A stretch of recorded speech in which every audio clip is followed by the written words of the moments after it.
You don't have to stand. You don't have to bow before me today.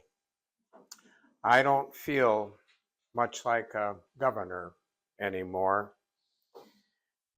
Can't sleep. Restless sleep. And that's what she complained about. Restless sleep. I had a dream, she said, concerning him. Have nothing to do with him. And that's all it took. Restless sleep. And since that dream, I've had nothing but restless sleep. Even now, I know that when I lay down tonight for yet another restless night, thoughts of that righteous man consume me. Now bear in mind, I did not nail him to that cross. He was not crucified by my hand. I went to great lengths to make that clear. So all could see I washed my hands of that man's blood, and that was fine with them. They didn't care. His blood be on us and on our children, they cried. No, I did not nail him to that cross. They did. They're the ones guilty of his blood. It wasn't even my trial. They had already tried him at their council. They had found him guilty. Guilty of what, you might say? I knew the charges of treason were trumped up just to get my attention. Actually, I suppose that when they said that he was guilty of stirring up the people, that was probably as close as they ever came to telling the truth. After all, he certainly stirred them up on Sunday with that parade.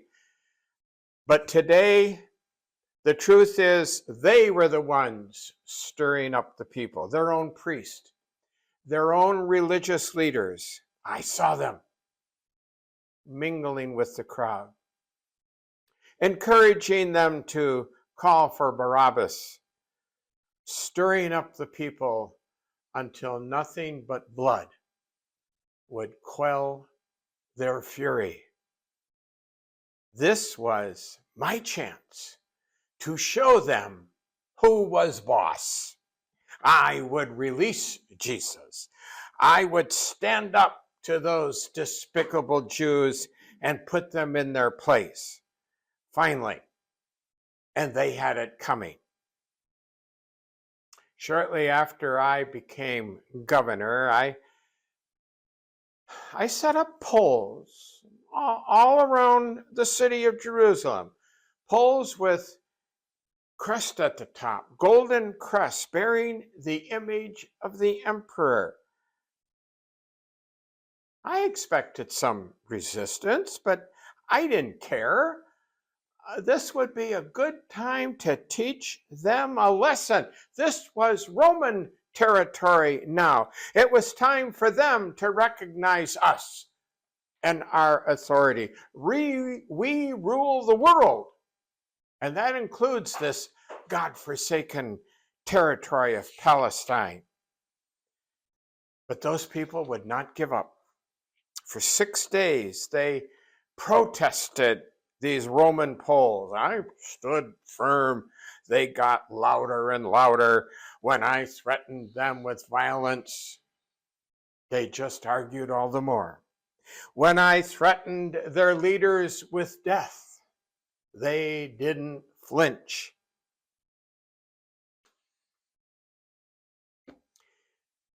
So it was me. I gave in.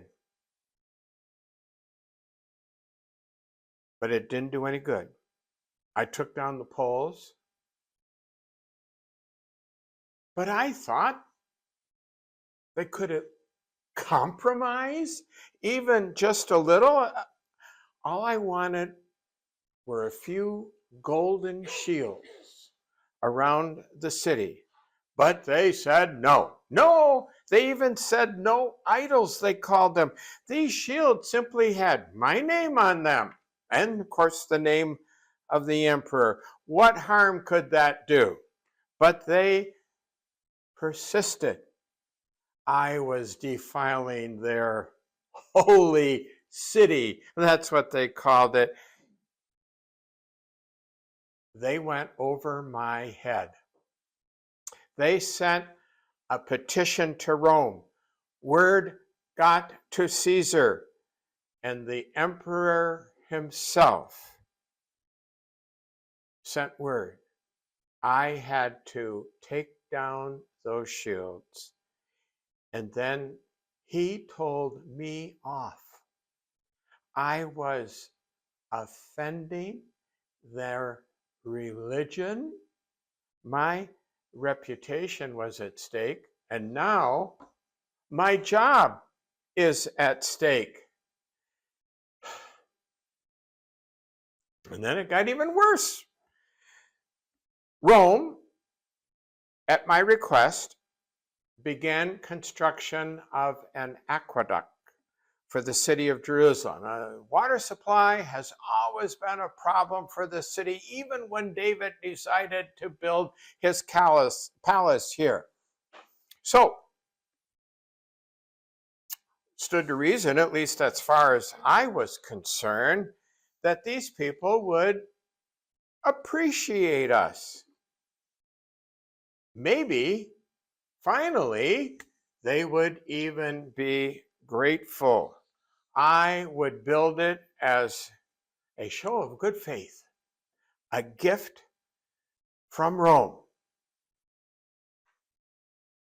Well, all right. Money for the project grew scarce. We went over budget. That happens in building projects. I couldn't ask the emperor. He was probably still angry with me. So I borrowed some funds from the temple treasury. I promised I would pay them back. Whoa, they didn't like it. They didn't want anything to do with it. There was rioting in the streets, but I would not give in again. No more. I sent soldiers into the crowds with their swords. There was blood in the streets, but I restored order. I wasn't ever gonna let them have their way again. So, when they brought him to me, that righteous man, I was not going to bend to their will. There would be no trial. The council had already tried him. They have a right to do that. It's a religious matter, what you would call church business. And it wouldn't have anything to do with me. Fine. But they wanted him dead. A capital crime. And I have the final veto power in all capital cases. They cannot put a man to death without my approval. I relish that authority. Now, I have the chance to show them I will enjoy vetoing their sentence, and I can let this man go free. Let them resist. Of course they would, but by Jupiter, I will not give in. It was his silence that set him apart. But that was the proof I needed, that this man was no threat to Rome. And I told the Jews just that. I find no fault in him, I said. But those stubborn priests and Pharisees, they would not yield. I had the man flogged, publicly humiliated, and severely beaten. But they would not relent. You are no friend of Caesar. That's what they said. And that reminded me of the fiasco with the post and the aqueduct. They could bring this to the emperor. What if Caesar turned against me? Again, I had to keep the peace. I had to do whatever it would take to keep this mess from getting back to Caesar. I did not condemn this man. He was tried, his fate was sealed. It wasn't my fault. He did not die by my hand. I washed my hands of this whole deal. They killed him. They're the guilty ones. And that is the truth. I wish.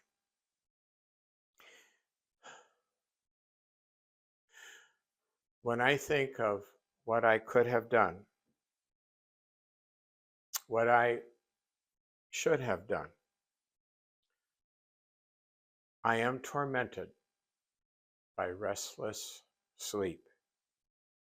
I had asked Jesus that question that is now haunting me. What is truth? I did not kill that man. That is the truth. But it's also true. I did not say no. I did give in. Again. And now my fate is sealed. In your Apostles' Creed, I am the only person mentioned by name except for Mary. Suffered under Pontius Pilate because I gave in. I'm sorry. That story about Pilate, about the poles and the shields and the aqueduct, is not in the Bible. But I did not make it up. There was a man by the name of Josephus who lived at the same time that the New Testament was being written. Josephus set out to write a history of the Jews, and what he wrote has survived to this day and is still read. Now, Josephus barely mentioned Jesus, but he wrote extensively about the political history of the Jews, about all of their kings, the Herods, and about the political leaders of Rome, including Pilate. And it is from him that we get our information about Pilate. Dr. Paul Meyer used Josephus a lot in writing his book, First Easter. This was the follow-up to his book, The First Christmas. And Dr. Meyer, by the way, his father, Walter A. Meyer, was the speaker of the original Lutheran Hour.